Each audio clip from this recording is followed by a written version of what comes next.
नमस्ते, मैं हूं निखिल और रखवाले की इस ताज़ा किस्त में आपका एक बार फिर स्वागत है।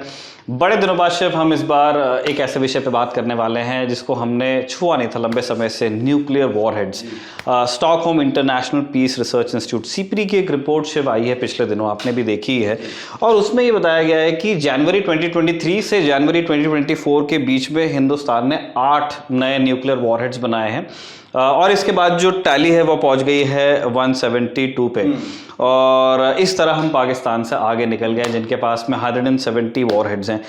मुझे इसे याद कर रहा हूँ, मैं जब से मैंने काम नहीं शुरू किया था, शायद कॉलेज में था, तब से हम एक चीज़ बार बार पढ़ते थे कि इंडिया पहले एक न्यूक्लियर स्टेट बना, एक ज़्यादा जिम्मेदार स्टेट है, एक बड़ा इकॉनमी वाली कंट्री है। लेकिन पाकिस्तान जिनके न्यूक्लियर प्रोग्राम के बारे में बहुत सारे क्वेश्चंस हैं कि उन्होंने कैसे बनाया, फिर किस तरह से न्यूक्लियर प्रोग्राम वहाँ से स्मगल हुआ, इन आरोपों के बावजूद हम देखते हैं कि उनके पास एक बड़ा न्यूक्लियर स्टॉक पाइल बताया जाता था। और मुझे ये चीज़ बड़ी इंट्रीग करती थी कि यार हमारे पास इतनी बड़ी आर्मी है, इतना सारा पैसा है, उनके पास नंबर ज़्यादा हैं। अब ये वापस बैलेंस टिल्ट हुआ है।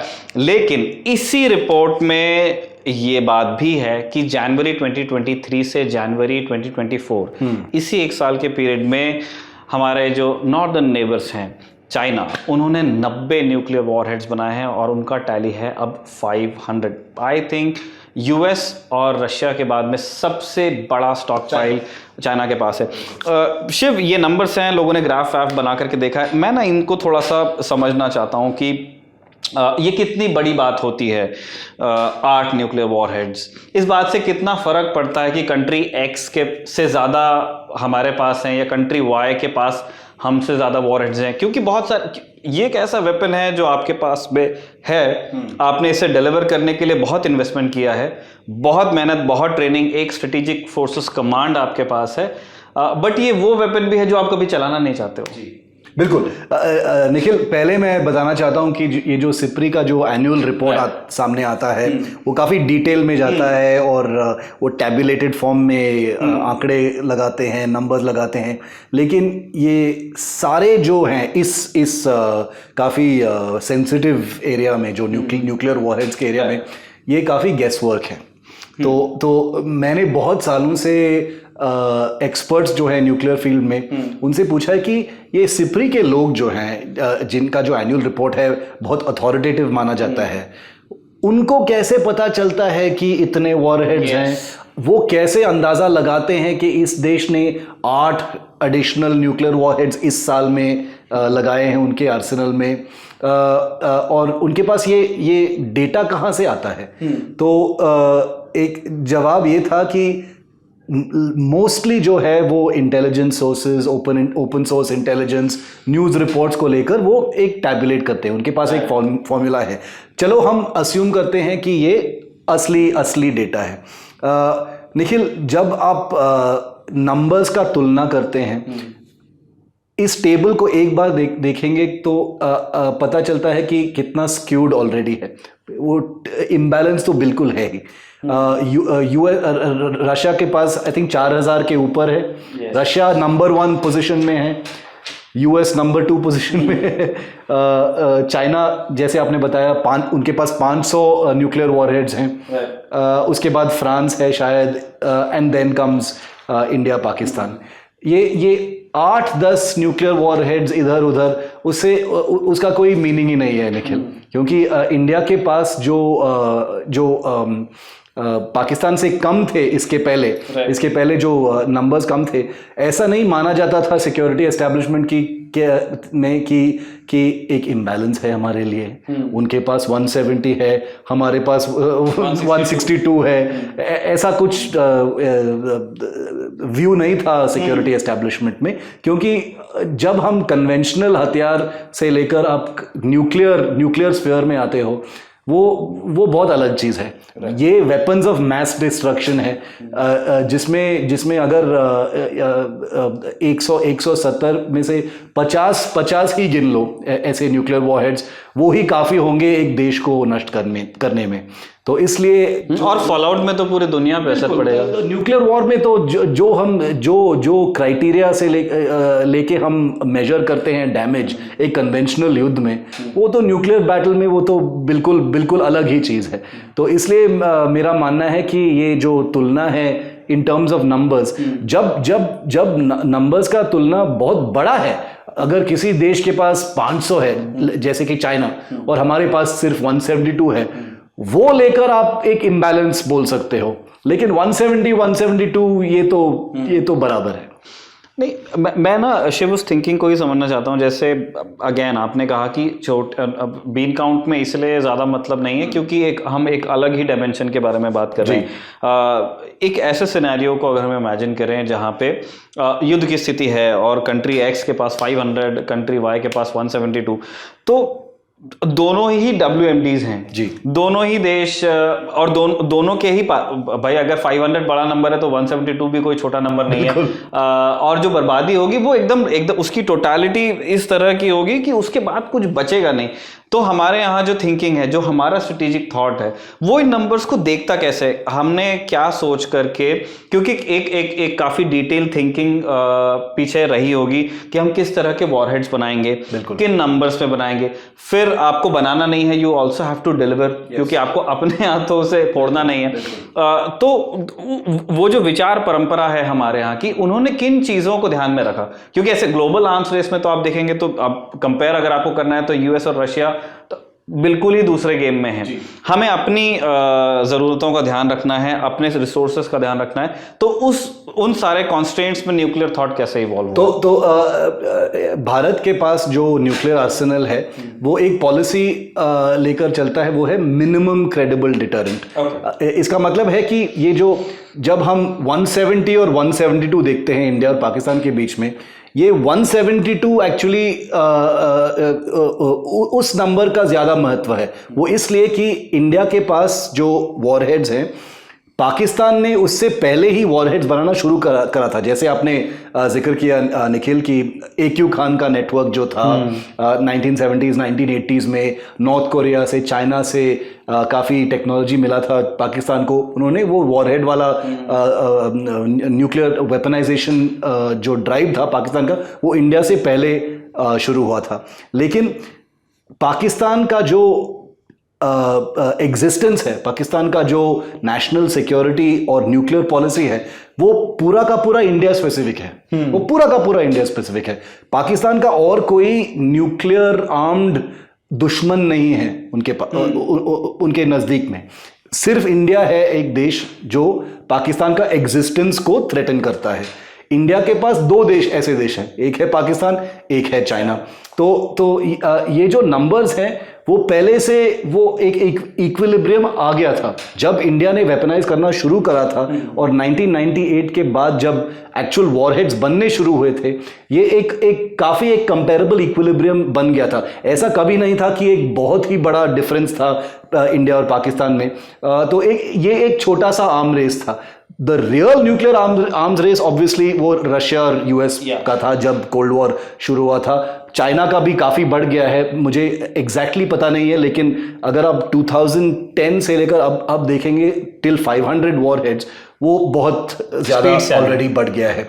Difference, actual difference, quantitative difference के अलावा निखिल, क्वालिटेटिव डिफरेंस भी हमें देखना पड़ेगा।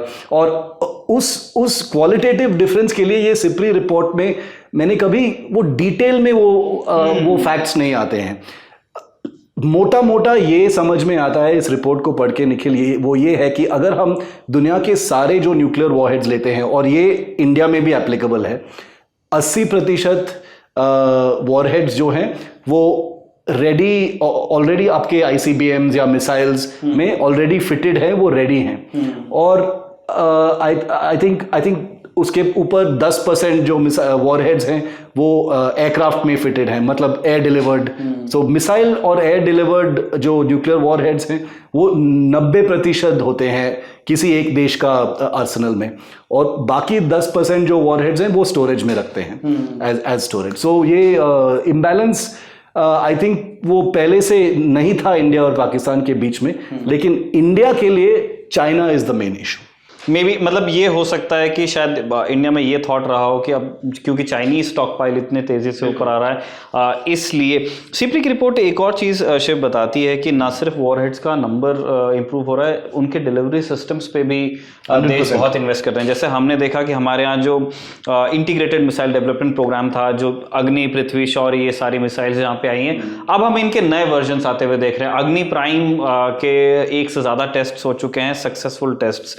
तो इनमें किस तरह के परिष्कार का मतलब और स्कोप आप देख रहे हैं, ये चीज हम और किस लेवल पे, जैसे अग्नि में हमने देखा है कि पहले जो अग्नि का जो बेसिक अग्नि 1 बेसिक वेरिएंट था 700 किलोमीटर्स उसका रेंज था, लेकिन अग्नि प्राइम जो प्राइम सीरीज का बेस वेरिएंट है वो 1000 किलोमीटर्स उसका शुरुआती है। इसके अलावा एक तो स्पीड और रेंज में हम काम कर रहे हैं, और वो दूसरे कौन से एरियाज हैं जहां पे हम अपने डिलीवरी सिस्टम्स में इन्वेस्ट कर रहे हैं?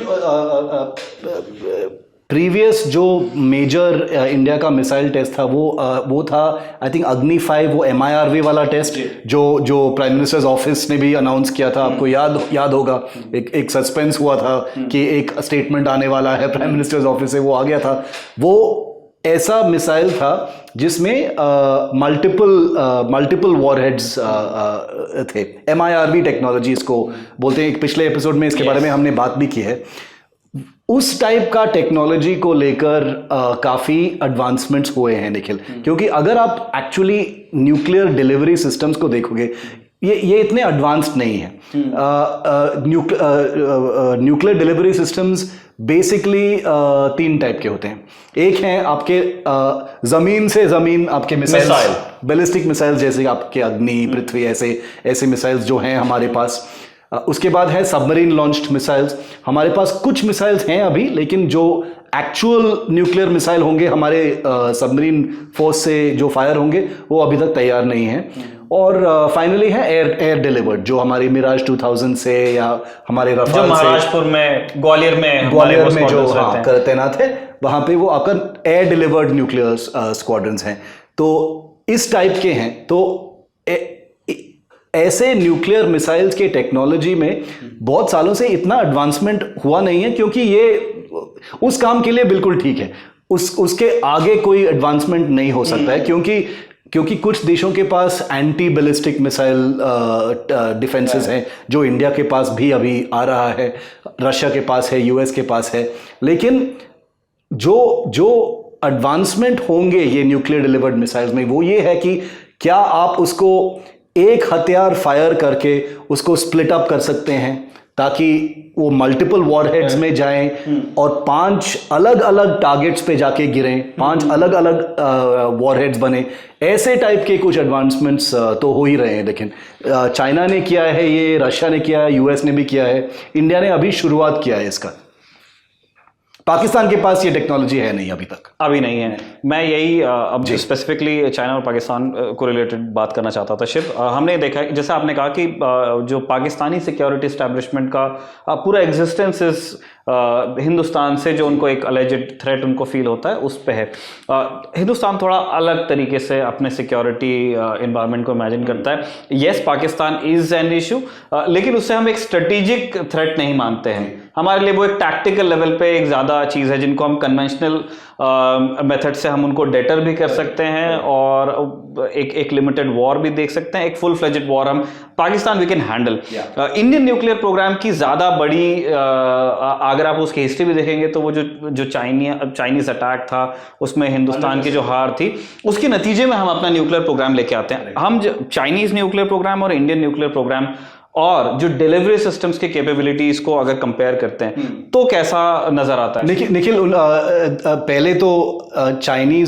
पहले तो ये जो न्यूक्लियर आर्सेनल, जैसे मैंने बताया कि न्यूक्लियर आर्सेनल्स को लेकर जो कंफर्म्ड इंफॉर्मेशन है, जो ऑन रिकॉर्ड इंफॉर्मेशन है, वो बहुत कम है।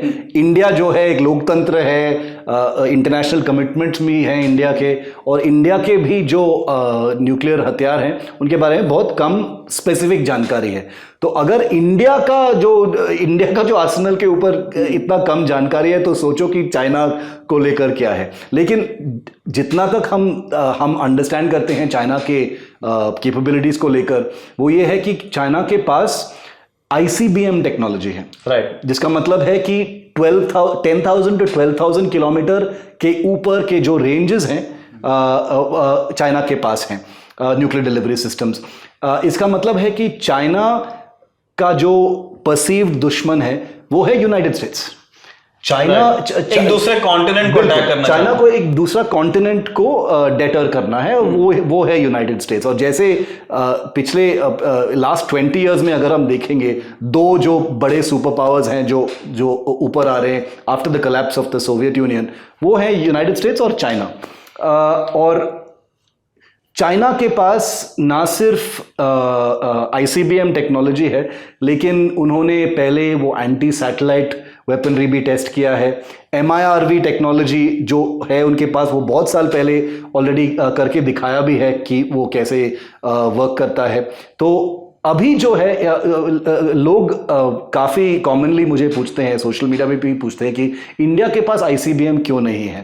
तो उसका जवाब ये है कि इंडिया के पास जो हथियार हैं, जैसे कि अग्नि 5 या प्राइम या जो भी मिसाइल्स हैं हमारे पास, वो चाइना को टारगेट करने के लिए काफी हैं। उनका रेंज जो है, उनका जो लैंडमास जहां तक चाइना है वहां तक हमारा जो टारगेट हम या जो शहर हैं चाइना में जो थियोरेटिकली हाइपोथेटिकली हम उन पर न्यूक्लियर हमला करना चाहते हैं, वो सब इंडिया के रेंज में ऑलरेडी हैं। तो अगर इंडिया का थ्रेट परसेप्शन बदल जाता है, अगले 20-25 साल में कुछ बदल जाता है कि इंडिया एक बहुत बड़ा सुपर पावर बनता है और उसके बाद इंटरनेशनल ऑर्डर में इंडिया, US, चाइना, रशिया ऐसा एक इंटरनेशनल ऑर्डर बन जाता है, उसके बाद ICBMs बन सकते हैं इंडिया में। लेकिन जो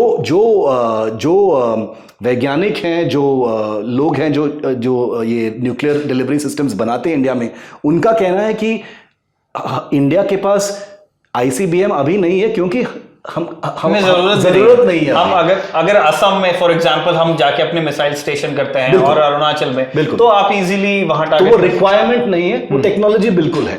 क्योंकि अग्नि 3, अग्नि 5 ऐसा एक मॉड्यूलर सिस्टम है, उसको स्केल अप करना है। आप स्केल अप कर सकते हो, उसका रेंज को बढ़ा सकते हो। तो ICBM वाला रेंज वाला हथियार डिलीवर करना एक्चुअली इतना मुश्किल नहीं है। मतलब प्रूफ ऑफ कॉन्सेप्ट हमारे पास में है, टेक्नोलॉजी हमारे पास में है, लेकिन ICBMs की अभी हमें जरूरत वैसी नहीं पड़ी है। तो एक जो ग्रेजुअल पेस में, स्पेशली आपका जो अग्नि प्रोग्राम है, अगर आप प्राइम को छोड़ दें तो जो मेन अग्नि प्रोग्राम है वो ग्रेजुअल पेस उसकी यही है कि वो धीरे धीरे ईयर ऑन ईयर उसमें कुछ ना कुछ वो सुधार करते रहते हैं। और ये भी आप देखेंगे, अगर आप क्लोजली फॉलो कर रहे हैं जितने भी टेस्ट आ रहे हैं, इंटीग्रेटेड मिसाइल डेवलपमेंट प्रोग्राम के ज्यादातर मिसाइल्स के अब ज्यादा निम्बल वर्जन्स पे काम शुरू हो गया है। जैसा एक आपने अग्नि P देखा है, तो ये जरूर होगा कि आने वाले समय में आप नए मिसाइल्स देखेंगे या फिर जो एग्जिस्टिंग मिसाइल्स हैं उनमें नए फिलॉसफी, नया इंजीनियरिंग उसमें आप देख सकते हैं। बट देन उसमें ये राइडर जरूर रहेगा कि हमारी जरूरत कितनी है। और क्रूज मिसाइल्स भी है निखिल, जैसे इंडिया अभी टेस्ट किया है एक निर्भय टाइप का एक लॉन्ग रेंज क्रूज मिसाइल, उसका भी एक न्यूक्लियर पोटेंशियल है। होगा। शिव, एक जब आप अपनी बात कर रहे थे, ये मेरा अंतिम प्रश्न भी होने वाला है रखवाले किस में, कि आपने कहा कि अभी जो न्यूक्लियर ट्रायड हम इमेजिन करते हैं, क्योंकि अगर हम मान लेते हैं कि हमारे न्यूक्लियर प्रोग्राम का जो मेन थ्रेट परसेप्शन है वो एक चाइनीज थ्रेट के बारे में, फिलहाल तो हम अभी इन 10-20-50 सालों में हम चाइना को लेकर के अपनी तैयारी कर रहे हैं। आपने कहा कि उस ट्रायड में जो सबसे वीक पॉइंट अभी हमारा है वो है सबमरीन लॉन्च्ड, मतलब जो सेकेंड स्ट्राइक कैपेबिलिटी है। हमारे पास ऐसी न्यूक्लियर सबमरीन्स हैं, अभी भी इन सर्विस हैं जो ये काम कर सकती हैं, लेकिन अभी वहाँ पे काम होने की काफ़ी गुंजाइश आपको लगती है? मिसाइल्स अभी आना बाकी है। तो आपको क्या लगता है ये जो ट्रायड फॉर गुड कब तक के हमारा क्लोज हो पाएगा? निखिल देखो, अभी टेक्निकली अगर हम देखेंगे तो ट्रायड है मोटा मोटा बन चुका है, लेकिन मतलब मीनिंगफुली बना नहीं है। क्योंकि जो हथियार है हमारे सबमरीन्स में सागरिका, वो सागरिका है जिसका रेंज है शायद 800 और 1000 किलोमीटर के बीच। तो आपको बहुत ऊपर जाके बे ऑफ बंगाल में जाके सबमरीन को काफी नजदीक जाना पड़ेगा आपके टारगेट जोन पर। तो इसलिए मैं नहीं मानता हूं कि हमारा न्यूक्लियर ट्रायड जो है वो एक्चुअली इट्स कंप्लीटेड, वो अभी कंप्लीट नहीं है। लेकिन हमारे पास एक nuclear powered ballistic missile submarine है जो है अरिहंत। वो एक टेक्नोलॉजी डेमोन्स्ट्रेटर टाइप प्लेटफॉर्म ज्यादा है। वो एक fully operational nuclear submarine deterrent platform तो है नहीं। हम तो मानते हैं कि वो है, लेकिन एक्चुअली वो एक टेस्ट बेड प्लेटफॉर्म है वेपन्स और सिस्टम्स के लिए। जो दूसरा जो न्यूक्लियर सबमरीन है जो आएगा सर्विस में, उसका हाँ अरिगात या अरिदमन या बहुत सारे नाम सामने आते हैं, but I think you are right. वो आई थिंक इस साल या अगले साल वो ऑपरेशन में आ जाएगा, सर्विस में आ जाएगा। वो अभी भी सी ट्रायल्स में है, उसका भी कुछ वेपन्स ट्रायल्स हुए हैं। उस सबमरीन में निखिल K4 या K5 ऐसे जो मिसाइल्स हैं जो अग्नि के टाइप्स ही हैं, ये अग्नि मिसाइल्स ही हैं। अग्नि मिसाइल को लेकर अब थोड़ा मॉडिफाई करके एक कैनिस्टराइज्ड वर्जन अगर आप बनाओगे तो आप एक सबमरीन में फिट कर सकते हो। उसका बूस्टर सिस्टम, रॉकेट सिस्टम थोड़ा अलग होता है क्योंकि वो पानी में जाके ऊपर लॉन्च होता है। बिल्कुल, तो कुछ मॉडिफिकेशंस तो 100% हैं, लेकिन वो टेक्नोलॉजी हमने ऑलरेडी मास्टर किए हैं। सागरिका मिसाइल में, सबमरीन लॉन्च्ड ब्रह्मोस मिसाइल में जो हमने टेस्ट किया है अंडर वाटर लॉन्च प्लेटफॉर्म में से, तो देखा जाएगा। आई थिंक अगले 2-3 साल में मेरी बात हुई थी संदीप उनिथन से भी, जो एक्सपर्ट है इस क्षेत्र में, को पता है इंडस्ट्री में, मतलब इस बीट में, बिल्कुल, तो उनको ही पता होगा। उससे ज्यादा किसी को कुछ नहीं पता है इस क्षेत्र में। और उनका कहना है कि सबमरीन भी आएगा और ये मिसाइल्स भी आएंगे अगले 2-3 साल में। तो हम तब वो ये न्यूक्लियर ट्रायड, तब हम ये मान सकते हैं कि क्योंकि अरिहंत, जैसे शिव बता रहे थे, यस इज अ डेमोन्स्ट्रेटर। कुछ पेट्रोल पे अरिहंत गया है। अरिहंत का फर्स्ट पेट्रोल जो था, डेटरेंट पेट्रोल, जब वो वापस आ गया था उसके बाद उसको मीडिया में रिपोर्ट भी किया गया था। लेकिन ये बात बिल्कुल सही है कि जो पहला रिएक्टर है वो शायद शोर पे है, जो सेकंड रिएक्टर है वो अरिहंत में लगा हुआ है। लेकिन ये दोनों सिस्टम्स डेमोन्स्ट्रेटर ही। यहाँ पे एक्सपेरिमेंट ज्यादा होते हैं। जो आने वाली जो जनरेशन है सबमरीन्स की, उसमें हम देखेंगे वो प्रॉपर, उनको आप एक वेपन सिस्टम की तरह ही, वहां पे छेड़खानी नहीं होगी, वहां पे कोई एक्सपेरिमेंट्स नहीं होंगे, और तब हमारा न्यूक्लियर ट्रायड फॉर गुड पूरा हो जाएगा। हम रखवाले की इस किस्त में ये भी जरूर नोट करना चाहते हैं कि ये सारी बातचीत लोगों की जानकारी के लिए है। हम ऐसा बिल्कुल नहीं चाहते हैं कि हम ऐसे कभी किसी मोड़ पे पहुंचे कि हमें इन हथियारों की जरूरत पड़े, क्योंकि टैक्टिकल लेवल पे सिस्टम्स को इस्तेमाल करना एक बहुत दूसरी चीज है, और न्यूक्लियर लेवल पे इस तरह के हथियारों को इस्तेमाल कर, क्योंकि हो सकता है कि हिंदुस्तान पाकिस्तान, हिंदुस्तान चीन के बीच में कोई बात चल रही है, लेकिन ये वो हथियार हैं जो पूरी दुनिया पे असर डालते हैं। अब सिर्फ एक सप्लीमेंट्री क्वेश्चन आपको जाना भी है। मैं एक चीज़ जानना चाह रहा था, सीपरी की रिपोर्ट आ गई तो लोग न्यूक्लियर वॉरहेड्स की बात करने लगे, लेकिन अभी पिछले दिनों मैंने देखा बहुत लोगों ने शिकायत की कि पूरी दुनिया में जो रेस लगी है वो है आर्टिक के पीछे, स्पेशली जो यूक्रेन में चल रहा है। तो पूरी दुनिया में जिन देशों के पास में जितने पैसे और रिसोर्सेज हैं वो अपने आर्टिलरी में इन्वेस्ट कर रहे हैं, गन्स ले रहे हैं, शेल्स ले रहे हैं, अपनी फैक्ट्रीज को क्रैंक अप कर रहे हैं, क्योंकि उनको किसी को यूक्रेन को हेल्प करना है, किसी को रशिया को हेल्प करना है। हमारे यहाँ एक फाप नाम का प्रोग्राम था जिसके बीच बीच में हम, वो कहाँ पहुंचा है, वो कहाँ है निखिल? हमने इसके बारे में पहले भी, क्योंकि ये किसी दिन हमारे साथ भी हो सकता है। आप न्यूक्लियर वेपन लेके बैठे हो लेकिन काम पड़ रही है आर्टिलरी। देखिए, हमारी आर्टिलरी की जो सागा है, आर्टिलरी की कहानी है, वो बहुत दुखद कहानी है इंडिया में। आपका फ्यूचर आर्टिलरी प्लेटफॉर्म या टोड आर्टिलरी प्लेटफॉर्म जो है वो अभी एक कॉन्सेप्ट स्टेज में है। हमने देखा भी है कि इतना पीसमील जो प्रोक्योरमेंट होता है, हमारे जो धनुष या आपका A-टैग्स को लेकर एक मतलब एक कॉम्प्रिहेंसिव अप्रोच बिल्कुल नहीं है। खरीद के जा रहे हैं इंडिया से आर्टिलरी, लेकिन हम नहीं ले पा रहे हैं। अजरबैजान या ऐसा कुछ, आर्मीनिया ने आर्मीनिया में ये है पिनाका, और ये मिडिल ईस्ट में गया है। हाँ, करेक्ट। तो अभी भी हर साल एक रिपोर्ट आता है टाइम्स ऑफ इंडिया में निखिल, जिसमें लिखा जाता है कि हमारा आर्टिलरी का रिक्वायरमेंट कितना है, और उनमें उस आर्टिकल में अगर आप ईयर ऑन ईयर कंपेयर करोगे वो नंबर कभी चेंज नहीं होता है। 4000 ये, 3000 ये, 2000 ये। हमारा फील्ड आर्टिलरी रैशनलाइजेशन प्रोग्राम जो है वो कभी हमने उसको मीट नहीं किया अभी तक, तो देखा जाएगा। अच्छा, ये जो K9 वज्र का जो फॉलो ऑन था वो भी शायद पूरा हो गया, और वो कोई मुझे कह रहा था कि उसका वो प्रोडक्शन लाइन अभी आइडल है। अभी इस वक्त आइडल नहीं है वो, ऑलमोस्ट बन चुका है, क्योंकि वो प्रोडक्शन लाइन जो था L&T का वो काफ़ी तेज़ी से वो बना रहे थे वो प्रोडक्ट। तो अब कुछ महीनों में वो कोल्ड फिर से हो जाएगा, तो अब देखना पड़ेगा कि उससे क्या करें। कि हाँ, क्या वो 200 मतलब 100 का पहले ऑर्डर था, 100 दोबारा लिया गया, क्या उसको आगे बढ़ाया जाता है? रिक्वायरमेंट भरपूर है, लेकिन